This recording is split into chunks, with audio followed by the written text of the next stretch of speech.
Hi, this is Brian Dotson with the Center for Family Transformation. I want to take a couple minutes to show you 4 techniques that I use with my clients to help them reduce anxiety. So, first, let's talk about progressive muscle relaxation. This is a technique where you tense certain muscle groups from your head progressively through all the way through your body. You can start with your feet or you can start with your head. We'll start with my head because you can't see my feet. So, this looks a little silly. This is not something that you normally want to do around other people. I find it's very helpful for clients when they wake up, sometimes with anxious thoughts or anxiety or even insomnia in the middle of the night. So first thing you would do is I tell people, think about something that's really impossible to happen or something that would be shocking. And apologies if you're a Carolina Panthers fan, but I use this one a lot. So I'll start by saying, okay, we want to begin with our eyebrows.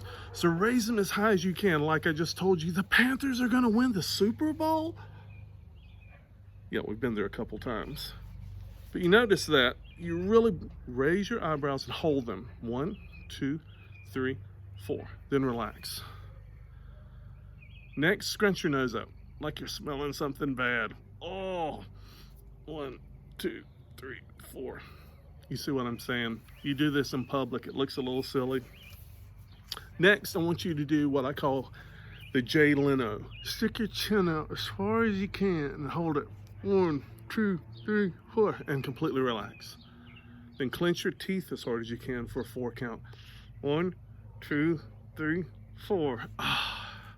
Feels better already. As you finish each one of these, you're going to completely relax those areas. Next, scrunch your shoulders up as high as you can and hold it.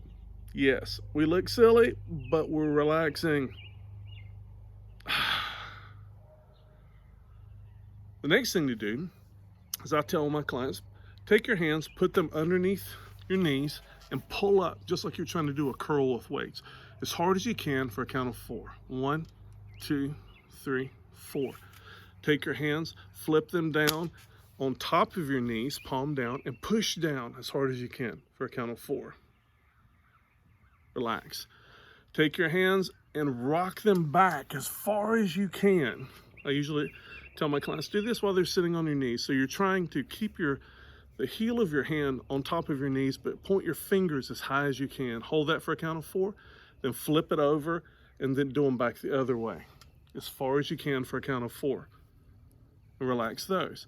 So you're going to keep tensing and then relaxing each muscle group. You'll do your core, you'll do your glutes, you'll do your quads, the major muscles in your leg. The way that you want to do that is you're sitting in your chair, or even if you're laying down, you want to tense those muscles as tight as you can get them and relax them.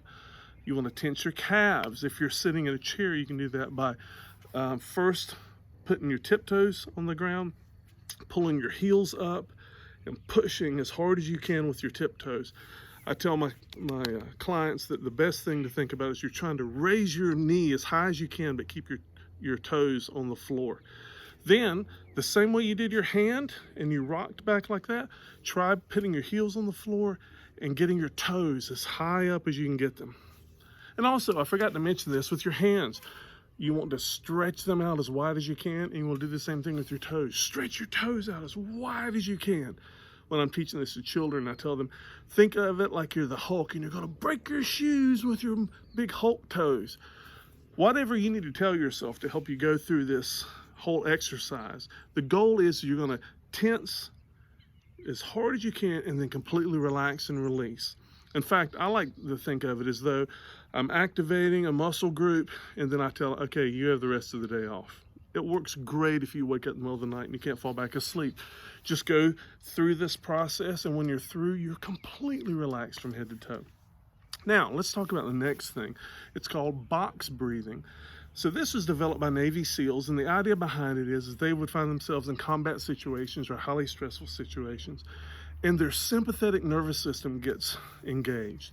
We typically call that their fight or flight syndrome, or the fight or flight feeling.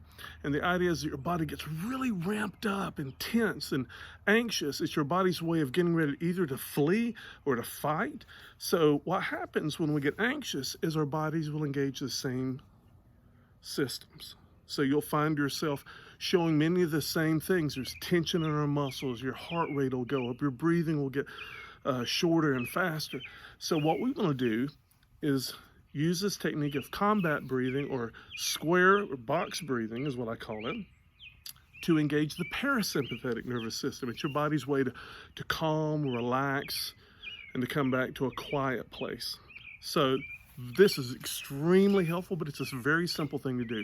So what we're going to do is we're going to think of our breathing in 4 segments. When we breathe in, and then we're going to hold it, then we're going to breathe out, and we're going to hold it. So 4 segments, each will have a count of 4.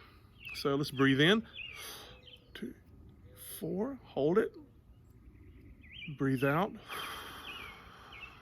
hold it, breathe in, hold it, breathe out, hold it,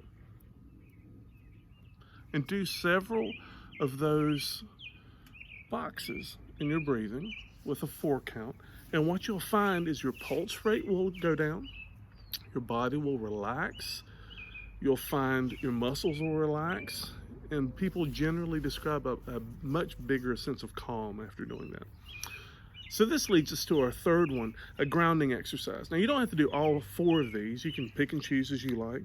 But I often find doing a little box breathing and then going into a grounding exercise is really powerful. So grounding is all about drawing your attention away from your thoughts into the surrounding stimulus. What's going on in the immediate environment? So what happens when we get anxious is we get stuck either ruminating about bad things in our past or anxious about things in our future. And we're checking out of the present. So when we do this grounding exercise, we're taking in everything that's around in the immediate, and it's drawing us out of our head. So the way we do this is you want to get relaxed, maybe do a little bit of the box breathing, take a few breaths. I always tell people, close your eyes just for a minute. And then here's where we start. And by the way, special thanks to Dr. John Nance at UNC Charlotte. University of North Carolina at Charlotte. He taught me this technique. It's very powerful in his work in dealing with people who go through extreme trauma. So, Dr. Nance started by saying, you want to just breathe, be quiet, be still for a moment, and then draw your attention to your hearing.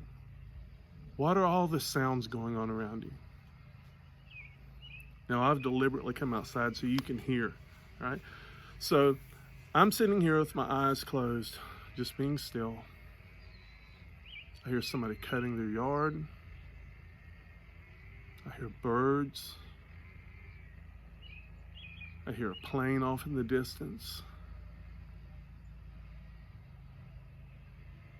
I hear cars on the freeway.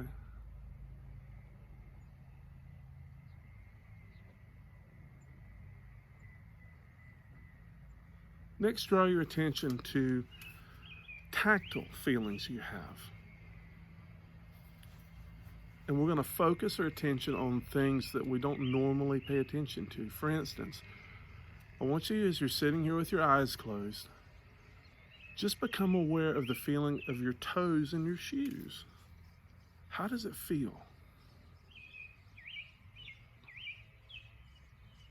Think about the chair that you're sitting in, your arms resting on the sides of the chair.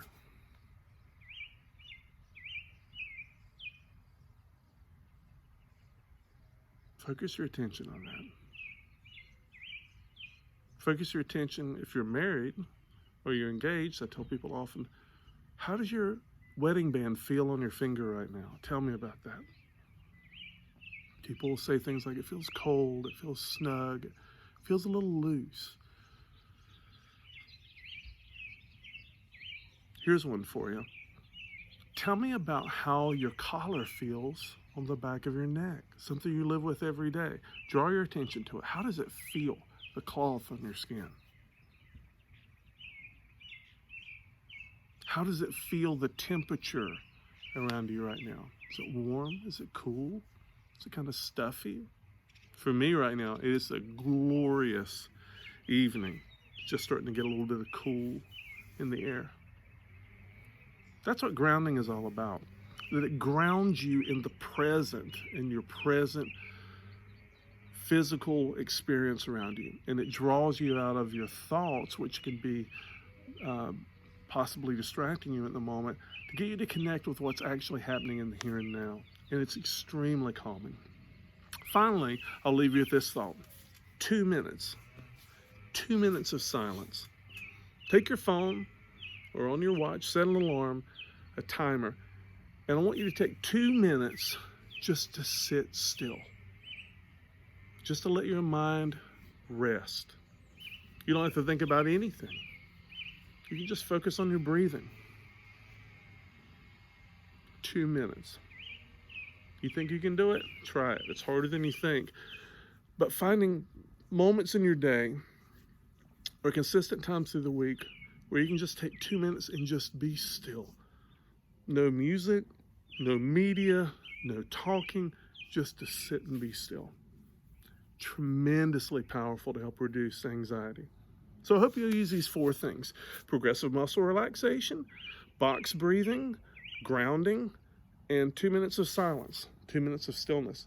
They can be very helpful to assist you in reducing anxiety and being more mindful and more at rest. Hope it helps.